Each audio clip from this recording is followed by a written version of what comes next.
ते फळं आलेले तुम्हीच खायचे जेव्हा खूप मोठे होतात बरं का. आणि म्हणून शेवटी कसं आहे, हा एक राजकीय कार्यक्रम आहे तो आपण केला पाहिजे.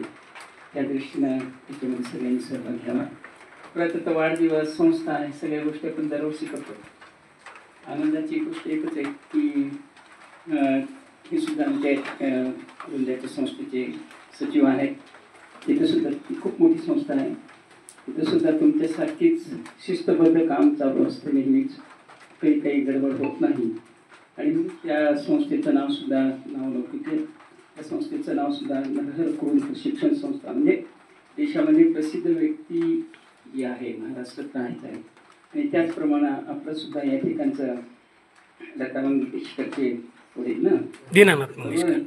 लता मंगेशकर म्हणजे आता लता मंगेशकर माहिती ना सगळ्याला, गाणं गाती, तिचे वडील, त्यांच्या नावाने आपली ही शाळा आहे. म्हणजे थोर मोठ्या व्यक्तीचं नाव सुद्धा ऐकलं तर लोकांना उत्स्फूर्त होतं, मनामध्ये एक भावना निर्माण होतात. आणि त्या दृष्टीनंच हे नाव आम्ही निवडली होती.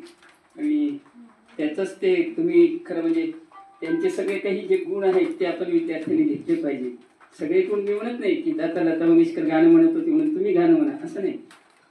पण त्यांचं ज्या पद्धतीने ते गाण्यामध्ये प्रवीण झाले त्याच पद्धतीनं तुम्ही तुमच्या विषयामध्ये अभ्यासामध्ये प्रवीण झाले पाहिजे, हे त्याच्यामागचे. म्हणून परत एकदा मी आपल्या सर्व विद्यार्थ्यांना त्यांचं भविष्य सुखाचं, समाधानाचं, उन्नतीचं जावं आणि शिक्षणामध्ये त्यांची उत्तरोत्तर प्रगती हो, हीच गणपती रायाच्या चरणी प्रार्थना करतो. थांबतो. जय हिंद, जय महाराष्ट्र.